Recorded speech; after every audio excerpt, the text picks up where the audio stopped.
Friends, welcome back to my channel. बहुत दिन हो गए मैंने आपके साथ कोई वीडियो शेयर नहीं किया या फिर कोई रेसिपी आपके साथ शेयर नहीं की। इसके पीछे का रीज़न था कि मेरे दादा ससुर जी उनकी डेथ हो गई है and he was a history researcher और उन्होंने बहुत ही अच्छे अच्छे चीज़ों पे रिसर्च किया था हिस्ट्री से रिलेटेड। तो उनकी अचानक से डेथ हो गई। He was 84 years old. तो एक फैमिली भी सदमे में थी और उसके बाद में एक होता है ना, आपको एक रियलिटी चेक मिल जाता है लाइफ के बारे में। सेम उसी की तरह मुझे मिला कि यार लाइफ में हम चाहे कितने भी क्यों ना सक्सेसफुल हो जाए, कितने भी क्यों ना बड़े हो जाए, अगर हमारी फैमिली हमारे साथ नहीं है तो आई थिंक कुछ नहीं, वो बाकी सब कुछ आपका सक्सेस वेस्ट है। आपकी जो भी क्या कहते हैं तरक्की हुई है लाइफ में वो सब कुछ वेस्ट है।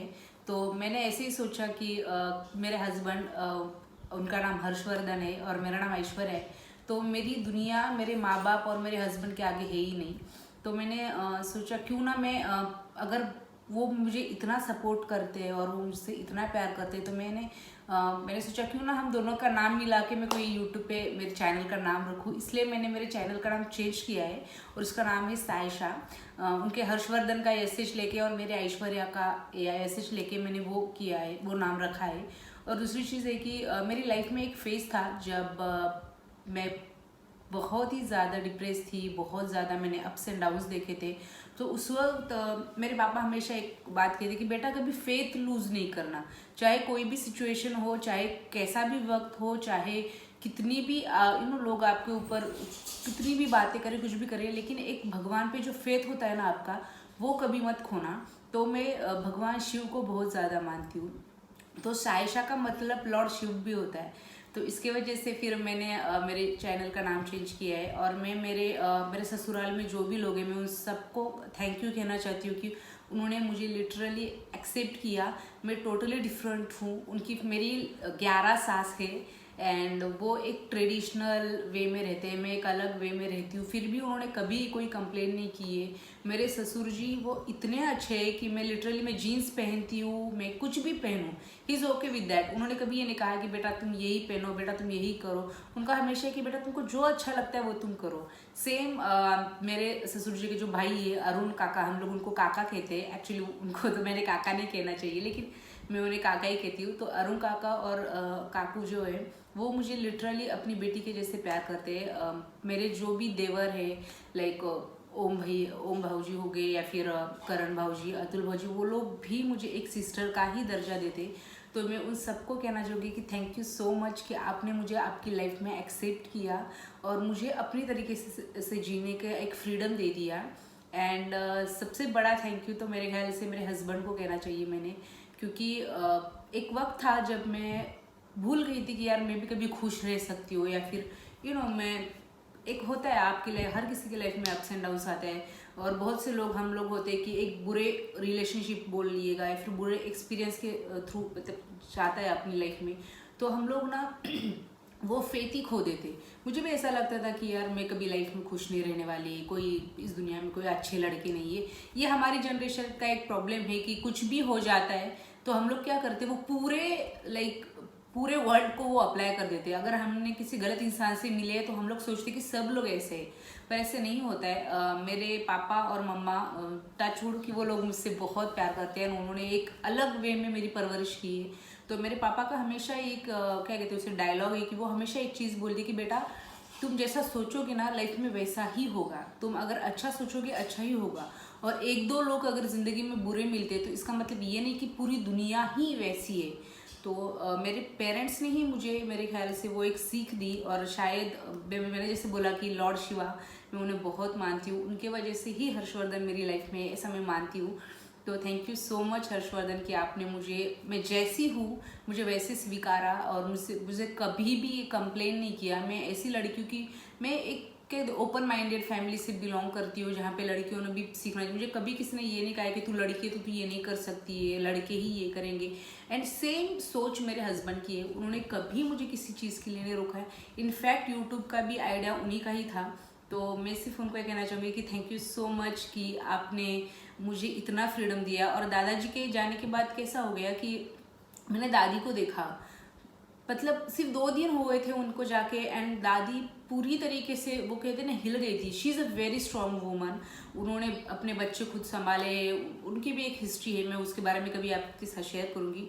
पर जो हम बोलते हैं ना फेमिनिज्म एंड ये वो है, मुझे लगता है हिंदुस्तानी औरतों को उसकी कोई ज़रूरत नहीं है। हमारी औरतें बहुत स्ट्रांग है, जब स्टैंड लेना होता है वो स्टैंड लेती है, जब नहीं लेना होता है वो नहीं लेती है। तो दादी जी वैसे ही है। एंड मैंने वो देखा कि यार सच में एक रिश्ता, कहते हैं ना अपनों का रिश्ता, और एक फैमिली, सब लोग बिखर गए थे। मेरे अरुण काका को भी मैंने लाइफ में उनको रोते हुए नहीं देखा, मैंने उन्हें रोते हुए देखा, काकू को रोते हुए देखा। मेरे ससुर जी जो बहुत ही स्ट्रांग है, वो मैंने उनका एक वो होता है ना कि आप देखते हो, और स्पेशली सबसे ज़्यादा मैंने दादी का देखा है।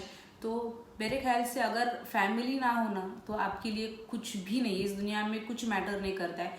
और मेरी ज़िंदगी तो ऐसी है कि मेरी बहुत ही कम लोगों से जुड़ी हुई ज़िंदगी, मुझे कोई फ़र्क नहीं पड़ता लोग क्या कहते हैं या क्या है, फैमिली इज़ एवरीथिंग। तो मैं जो भी लोग हैं जिनको कभी फैमिली के साथ हर किसी का होता है कि झगड़ा होता है, कभी कभी आप सोचते हो कि यार ये लोग मुझे समझते नहीं है, तो उन सबको सिर्फ यही कहना है कि सिर्फ आपकी फैमिली और स्पेशली आपके माँ बाप वही आपके साथ एंड तक रहेंगे। दोस्त वो सब लोग जब एक वक्त आएगा ना सब छोड़ के चले जाएंगे। मैंने वो फेज लाइफ में देखा है। मेरे ख्याल से 3 साल मेरी ज़िंदगी में थे कि जब मैं हंसना भूल गई थी, एंड सिर्फ मेरे पेरेंट्स ही मेरे साथ थे। उन्होंने मुझे लिटरली, मेरे पेरेंट्स ने, मेरे हस्बैंड ने मुझे खड़ा किया है लाइफ में फिर से। मैं हमेशा कहती हूँ कि मेरे पापा स्पेशली, वो मेरा बैकबोन है। उन्होंने कभी भी मुझे ये नहीं जताया कि मैं एक लड़की हूँ। By the way I am a single child. तो हम लोग पाटिल हैं, तो गांव में एक होता है ना कि लड़का ही वंश चला सकता है, लड़कियां तो कुछ नहीं कर सकती। मेरे पापा की वो सोच कभी थी ही नहीं, और उन्होंने कभी मुझे वैसे बड़ा किया नहीं है। तो एक दादाजी के जाने के बाद एक छोटा सा होता है ना रियलिटी चेक आपको मिलता है कि यार लाइफ में हम कभी कभी सोचते हैं कंपटीशन है, ये है, वो है, लेकिन वैसे देखा जाए ना हम सबकी ज़िंदगी सिर्फ हमारे फैमिली से ही रिलेटेड है। मतलब उनके बाहर हमारे में से किसी की लाइफ नहीं है। तो जो लोग भी ये वीडियो देख रहे हैं, मैं उनको सिर्फ यही कहूँगी कि प्लीज़ फैमिली की जो होती है ना वैल्यू करिए, क्योंकि आज हमारे साथ लोग हैं, पता नहीं कल क्या हो जाएगा। तो उसके लिए फैमिली से मतलब बढ़कर इस दुनिया में कोई नहीं है। और जैसे मैंने पहले भी कहा कि कभी फेथ मत खोना, फेथ रखो, भगवान पे रखो, चीज़ों पे रखो। आपका भले ही बुरा वक्त चल रहा होगा, आज ना कल आपका अच्छा वक्त ज़रूर आएगा। सो ये था, मैंने मेरे चैनल का नाम भी चेंज करके सायशा रखा है, जिस फॉर माई हस्बैंड, क्योंकि उन्हीं की ही ये आइडिया थी कि मैं कोई यूट्यूब का चैनल खोलूँ, मैं कुछ भी करूँ। उनका ऐसा था कि तो कुछ भी नया कर। तो मेरे ख्याल से उन्होंने इतना मुझे सपोर्ट किया है, तो मैंने सोचा कि क्यों ना हम दोनों का नाम मिला के एक नाम रखा जाए। तो मैंने वो नाम चेंज कर दिया है, और अभी मेरा नाम है सायशाज वर्ल्ड। तो फ्रेंड्स, आपका स्वागत है सायशाज वर्ल्ड में। तो आज मैं आपके साथ शेयर करने वाली हूँ बिरयानी का मसाला। ये मसाला आप बिरयानी में यूज़ कर सकते हो, आप खिचड़ी में यूज़ कर सकते हो। महाराष्ट्र में एक होता है कि फोडनीचा भात बोलते हैं हम लोग, तो आप उसमें भी यूज़ कर सकते हो। अगर आपको हर दिन की दाल, मतलब लगता है ना कभी कि नई टाइप की दाल खानी, तो दाल में भी आप ये यूज़ कर सकते हो। पर मैं ज़्यादातर करके ये बिरयानी में यूज़ करती हूँ। तो इसके लिए आपको सबसे पहले चाहिए कस्तूरी मेथी 2 चम्मच, सौंफ 2 चम्मच, धनिया 2 चम्मच, फिर इलायची 7 से 8 बड़ी इलायची, फिर छोटी इलायची भी 7 से 8, फिर जीरा चाहिए। आप जीरा एक तो शाही जीरा भी ले सकते हो या नॉर्मल जीरा, मैंने नॉर्मल जीरा लिया है, ये 3 चम्मच। फिर लौंग 7 से 8 लेने हैं आपको। फिर काली मिर्च आपको 3 चम्मच लेनी है। फिर ये स्टार फ्लावर, इसे कर्णफूल भी कहा जाता है मराठी में, तो ये आप 3-4 ले लेना। फिर तेज पत्ता आपको चाहिए 7 से 8। फिर आपको चाहिए दालचीनी, दालचीनी आप 4 से 5 ले सकते हो। उसके बाद ये जायफल चाहिए, एक आप जायफल भी 3 ले सकते हो जायफल। उसके बाद चाहिए आपको एक लाल तीखी मिर्च, इसके लिए आप कश्मीरी रेड चिली पाउडर भी यूज़ कर सकते हो, मैंने नॉर्मल यूज़ किया है। फिर हल्दी। तो सबसे पहले हम क्या करेंगे, कस्तूरी मेथी को रोस्ट करके लेंगे।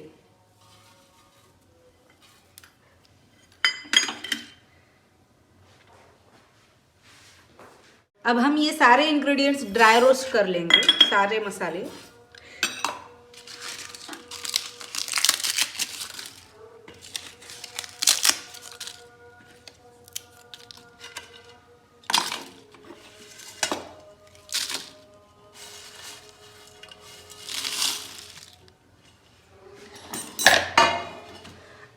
2 से 3 मिनट तक इसे ड्राई रोस्ट करना है, ताकि एक आपको, और ये कैसे मतलब रोस्ट हुआ है नहीं, अगर आपको ये चेक करना है तो आपको एक ना अच्छा सा इसका अरोमा आएगा, फिर उसका मतलब ये है कि ये पूरे रोस्ट हो चुके हैं। मैंने कस्तूरी मेथी पहले की है, क्योंकि कस्तूरी सब मसालों से भी ज़्यादा पहले रोस्ट जो होता है ना वो कस्तूरी मेथी होती है। अगर आप उसे साथ में रोस्ट करोगे तो वो जल जाएगी, तो इसलिए वो मैंने पहले थोड़ा सा रोस्ट करके लिया है। अब आप देख रहे होगे ये मसाले थोड़े थोड़े रोस्ट होना चालू कर दिए। अच्छा, इलायची का भी ऐसा है कि अगर आप चाहे तो इलायची पूरी डाल सकते हो, अगर आपको नहीं पसंद है तो आप इलायची को तोड़ के उसके अंदर के सिर्फ दाने डाल सकते हो, आपकी मर्जी है। मैंने यहाँ पे पूरी इलायची डाल दी है।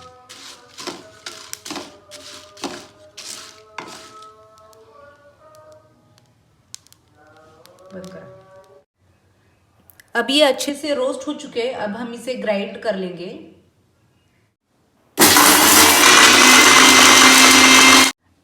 अब मैंने ये मिक्सर में से निकाल लिया है। अब इसमें हम क्या करेंगे, रेड चिली पाउडर डाल देंगे और उसके बाद में हल्दी डाल देंगे एंड इसे अच्छे से मिक्स कर लेंगे।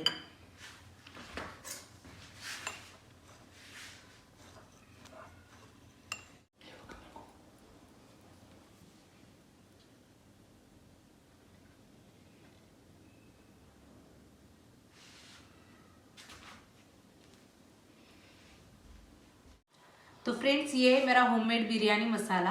आप प्लीज़ ये मसाला ट्राई करना और मुझे बताना कि आपकी बिरयानी कैसी बनी है। तो मिलते हैं अगले वीडियो में, तब तक के लिए खुश रहिए।